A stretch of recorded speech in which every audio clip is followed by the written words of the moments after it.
નર્મદાના રાજપીપળામાં આજે આમ આદમી પાર્ટીવાળા ડેડિયાપાડાના ધારાસભ્ય ચૈતર વસાવાના સમર્થનમાં વિશાળ મહાસભા અને કલેક્ટર કચેરી સુધી પદયાત્રાનું આયોજન કરવામાં આવ્યું.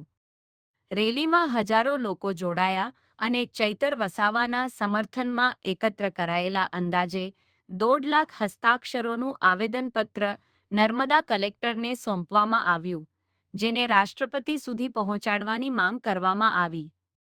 કાર્યક્રમમાં આપના પ્રદેશ પ્રમુખ ઈસુદાન ગઢવી, સંગઠન મહામંત્રી મનોજ સોરઠિયા, જિલ્લા પ્રમુખ નિરંજન વસાવા, શકુંતલાબેન વસાવા, વર્ષાબેન વસાવા સહિત મોટી સંખ્યામાં આગેવાનો, કાર્યકરો અને આદિવાસી સમાજના લોકો ઉપસ્થિત રહ્યા. સભાને સંબોધતા ઈસુદાન ગઢવીએ દાવો કર્યો કે ચૈતર વસાવા સામે રાજકીય ષડયંત્ર રચાયું છે અને 1.5 લાખ હસ્તાક્ષરો તેમના પ્રત્યેના જનસમર્થનનો પુરાવો છે. વર્ષાબેન વસાવાએ જણાવ્યું કે ચૈતર વસાવાને ન્યાય ન મળે ત્યાં સુધી લડત ચાલુ રહેશે અને જનતા હક માટેનો આ સંઘર્ષ વધુ મજબૂત બનશે.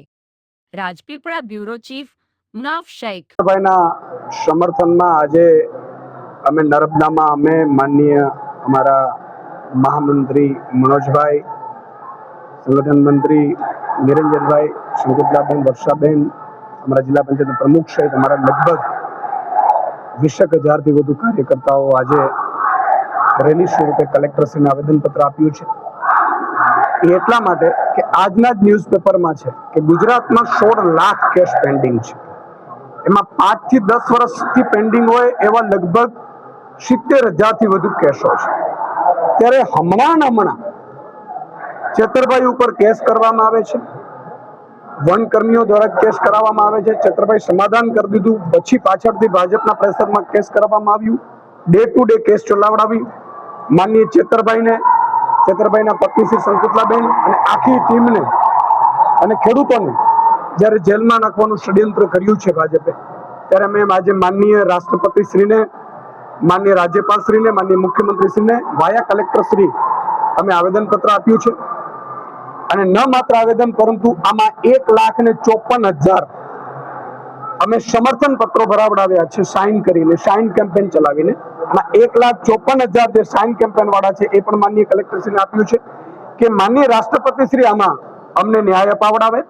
સ્વાભાવિક છે કે વિપક્ષના ધારાસભ્ય હોય એને વારંવાર કનડગત કરવામાં આવે છે. એમને વારંવાર વિપક્ષના ધારાસભ્ય આદિવાસી સમાજનો અવાજ બન્યા છે ચેતરભાઈ, ત્યારે ચેતરભાઈને કઈ રીતે ખોટા કેસોમાં ફસાવી વારંવાર જેલમાં નાખવામાં આવે છે, સજા કરાવવામાં આવે છે. આનાથી તમામ આદિવાસી સમાજની મનોબળ તૂટ્યું છે કે શું આદિવાસી સમાજ માટે અવાજ ઉઠાવવો ગુનો છે. અને એટલા માટે થઈ અને આદિવાસી સમાજ એક થયું છે અંબાજીથી ઉમરગામ સુધી. અને લગભગ અત્યારે અમે 1,54,000 સાઇન કેમ્પેન કરાવડાવ્યું છે. આનાથી વધશે. આગામી સમયમાં કેમ્પેન ચાલુ રહેશે અને હમણાં છોટાઉદેપુરમાં એક કાર્યક્રમ થશે. એટલે અમે અંબાજીથી ઉમરગામ સુધી વિવિધ કાર્યક્રમો ચેતરભાઈના સમર્થનમાં કરીશું. અને ભાજપ વાળાને અમે કહેવા માંગીએ છીએ કે ચેતરભાઈને એકને જેલમાં નાખીશો તો 10 લાખથી વધુ આદિવાસી યુવાનો સાઇન કરીને ચેતરભાઈ બનીને ચેતરભાઈના સમર્થનમાં એ રસ્તા ઉપર આવશે. દિલ્હી પ્રોટેક્શન બિલકુલ. દિલ્હીમાં આપ જુઓ જે રીતે જેનજી આખું ઊભું થયું, જંતર મંતર ઉપર પ્રોટેસ્ટ કરે છે, તો આજ 12 દિવસમાં અન્ના આંદોલન હતું તો તત્કાલીન સરકાર ઝૂકી ગઈ હતી.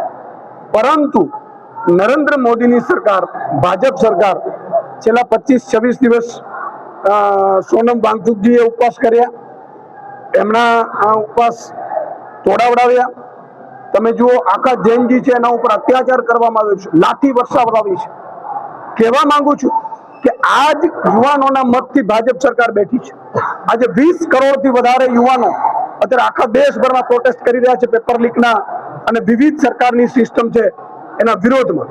અને તમે એમ સમજો છો કે લાઠીઓ વરસાવડાવી, એના ઉપર ખોટા કેસો કરાવડાવી ડરી જશે? કદાચ તમે 5-25 દિવસ એમને જેલમાં રાખી શકશો, ખોટા કેસ કરાવડાવી શકશો, પરંતુ તમે આ જેનજીને ઝુકાવી નહીં શકો. આ જેનજી તમને સત્તા ઉપર બેસાડી શકે છે, સત્તા ઉપર પાછી છીનવી પણ શકે છે. બીજું મારે ભાજપના નેતાઓને કેવું છે, ભાજપના કાર્યકર્તાઓ સોનમ વાંગચુકને ચીનના એજન્ટ છે, ચીનના એજન્ટ છે એવું કહેતા હતા, તો કાલે તમારા 2 મંત્રીઓ ચીનના એજન્ટને મળવા ગયા છે. એટલે ખોટી અફવાઓ ફેલાવડાવી, આંદોલનને તોડી પાડવું અથવા તો જે યુવાનો એક થયા છે, આ કોઈ પાર્ટીનું આંદોલન નથી, કોકરોચ જનતા પાર્ટી કોઈ ઓફિશિયલી પાર્ટી નથી, પરંતુ એ યુવાનોની પાર્ટી છે, જેનજી છે આખા ભારતના. અને 20 કરોડ જ્યારે જેનજીઓ એક થયા હોય ત્યારે એનું મનોબળ તોડવાનું જે ભાજપના કાર્યકર્તાઓ, નેતાઓ અને પદાધિકારીઓ કરે છે, ત્યારે એમને કહેવું છે કે આ જ આંદોલન જ્યારે 2014 પહેલા થતું ત્યારે તમે કૂદીને એમ કહેતા હતા કે સરકાર ખોટી છે, અને અત્યારે સરકારને તમે સમર્થન કરો છો. અને ખુદ નરેન્દ્ર મોદીજીએ વિડીયો બનાવીને રાત્રે 12 વાગે પોસ્ટ કરવું પડ્યું. એનો અર્થ એ થયો કે નરેન્દ્ર મોદીજી દબાણમાં આવી ગયા છે, આંદોલન સફળ ગયું છે, પરંતુ હજી ધર્મેન્દ્ર પ્રધાનજીનું રાજીનામું લેવા તૈયાર નથી. જ્યાં સુધી ધર્મેન્દ્ર પ્રધાનજીનું રાજીનામું નહીં થાય ત્યાં સુધી આ ગુજરાતના યુવાનો પણ આવતીકાલે ગાંધીનગરમાં એક થવાના છે અને એકઠા થઈ અને જંતર મંતરના જે આંદોલન છે એનું સમર્થનમાં એ પોતે આંદોલન કરશે. ગઈકાલે તમે જેલ પર પહોંચ્યા ત્યારે ધારાસભ્ય ચેતરભાઈ વસાવાએ કોઈ જાતનો સંદેશો આપ્યો છે ખરો? ચેતરભાઈએ શંકુતલાબેન અને વર્ષાબેન બધા મળ્યા છે. ચેતરભાઈએ કહ્યું છે તમામ આદિવાસી યુવાનોને કે ડરવાની જરૂર નથી. ચેતરભાઈ ડરવાના નથી, ઝૂકવાના નથી. આગામી સમયમાં આપણે સૌ એક થઈને ઉમરગામથી અંબાજી સુધી 27 સીટ છે, એમાં એક પણ ભાજપનો ધારાસભ્ય, સાંસદ ન ચૂંટાય એ માટેની મહેનત કરવાની છે. ધર્મેન્દ્રભાઈ પટેલ ઝઘડિયાથી આવી છું. અહીંયા રાજપીપળામાં અમે લોકો ચૈતરભાઈ વસાવાના સમર્થનમાં આવ્યા છે. લગભગ 1 લાખની ઉપર પબ્લિક હશે એમના સમર્થનમાં. હવે આ તાનાશાહી સરકાર સામે અત્યારે અમને એટલું ફીલ થાય છે કે ભાઈ હવે અવાજ તો ઉઠાવવો જ જોઈએ કોઈ પણ હિસાબે, કેમ કે ચૈતરભાઈ જોડે જે પણ થાય છે એ બધું ખોટું થઈ રહ્યું છે. એટલે અમે એમના સમર્થન માટે આવ્યા છે અને ઉત્સાહ વધારવા માટે અને એમના પરિવારને સાથ આપવા માટે. અમે દાહોદથી આવ્યા છે રાજપીપળા. એમની જનસભા હતી, એમાં એમના સમર્થનમાં એમની સભા પૂરી થઈ પછી અમે અહીંયા સેવા સદન ઉપર આવ્યા. ત્યાં એમને આવેદનપત્ર આપ્યું એમને જલ્દી રિહાઈ થાય એ બાબતે. અને અમારે એમ કેવું છે કે ચેતરભાઈ ગરીબો વિશે એકદમ એમ સક્ષમ માણસ છે. કોઈ બી સામાજિક કામ હોય, કોઈ ગરીબનું કોઈ બી પ્રશ્ન હોય એનામાં વધારે ધ્યાન આલે. કોઈ બી સમજો કે કોઈ બી સમાજને એમના હક અધિકાર વિશે એકદમ સક્ષમ છે. એટલે એમના ઉપર ખબર અને કોની નજર છે એમને અમારો આદિવાસી સમાજનો એક અમારો આદિવાસી સમાજનો એક અવાજ છે એને દબાવી દેવાનું કોઈકનું કાવતરું છે કે ખબર નથી શું છે, પણ એ કોઈનું નુકસાન નથી કરતો. એ કોઈ બી ગમે તે હિસાબે કોઈના સામે અવાજ ઉઠાવે છે. એટલે અવાજ અમારા આદિવાસી સમાજનો અવાજ દબાવવાનો ષડયંત્ર છે. એટલે અમારો સખત વિરોધ છે. અમારા ચેતરભાઈ જલ્દીથી જલ્દી છૂટી જવા જોઈએ એવી અમારી માંગ છે. તો આગળ અમે એમના જે તે આવી રીતે જે તે પ્રયાસ ચાલતા રહેશે. અમે કોઈ ઘરે બેસવાના નથી. ચેતરભાઈ છૂટશે તો જ અમે જંપીશું. અમે બી અમારી રોજગાર જે તે કામકાજ અમે કરતા હોય, અમે અમારો બી કામકાજ અમે ખોટી કરીને અમારે બી આવવું પડે છે. ખોટી રીતે ચેતરભાઈને એવું કઈ જ નથી કર્યું. એનાથી મોટા ગુના કરીને માણસો બહાર ફરી રહેશે. અમે એકદમ નાના છે પણ અમને એટલી બી ખબર પડે છે એમને એટલો મોટો ગુનો કર્યો જ નથી કે એમને સજા થાય. એકદમ નિર્દોષ છે. અને અગર ગુનો એવો હોય તો એ કોર્ટમાં રજૂ કરવું જોઈએ, એટલે તો અમને બી ખબર પડે. તો જે લોકો એમના પર આક્ષેપો લગાડે છે એમને શરમ આવી જોઈએ. કેવી રીતે શું બાબતે એમને સજા થઈ? મારું નામ માનસિંહભાઈ દલસિંહભાઈ મસાર, મુણધા ગામ, લીમડી. ક્યાં આવ્યા છો? રાજપીપળા. શું કામ આવ્યા? ચેતરભાઈના સમર્થનમાં. ચૈતરભાઈ? હા, ચેતરભાઈ વસાવા અમારા આદિવાસી મસીહા. હવે તમે અહીંયા આવ્યા, ચૈતરભાઈના સમર્થનમાં આવ્યા, તમને શું જોયું અહીં? અમારે ચેતરભાઈને જાણે જોઈને ફસાવી રાખેલા છે. અમે એમને જેલમાંથી ગમે તે મુક્ત મળે એના માટે અમે સમર્થનમાં આવ્યા છીએ. ક્યાંથી આવો? દાહોદથી. અહીં આવ્યા કેટલી પબ્લિક તમને દેખાય? પબ્લિક દેખાઈ, લાખોની સંખ્યા દેખાઈ અમને. હવે તમારી માંગણી શું છે?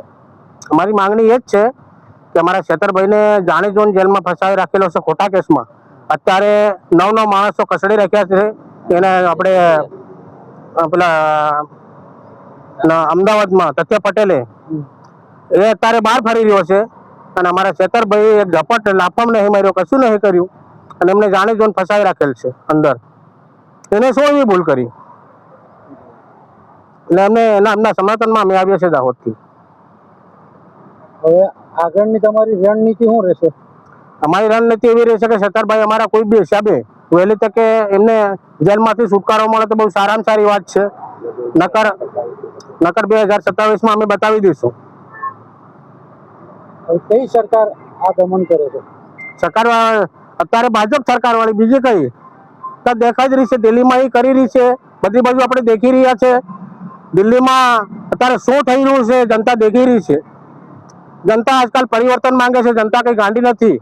જનતા શું છે દેખી રહી છે. વિધાનસભામાં શું નામ આપનું? બિલવાલ મહેશભાઈ સડિયાભાઈ. ક્યાંથી આવો છો? દાહોદથી, ઝાલોદ તાલુકાથી, લીમડી ગામના. મુણધા, લીમડી ને મુણધા. નમસ્તે મિત્રો, હું છું ચાંદની પરમાર. આપની મનપસંદ ચેનલ એટલે કે દીવ મિરર ન્યૂઝ ચેનલને લાઈક કરો, શેર કરો અને ફોલો કરો. અને હા, તેમાં દરરોજ તાજા સમાચાર જોવાનું ભૂલશો નહીં. નમસ્કાર દર્શક મિત્રો, હું છું પાયલ બામભણિયા. આજના મુખ્ય સમાચાર દેશ વિદેશ ગુજરાત રાજ્યના તાજા બ્રેકિંગ સમાચાર નિહાળો દીવ મિરર ન્યૂઝ ચેનલ પર દરરોજ રેગ્યુલર.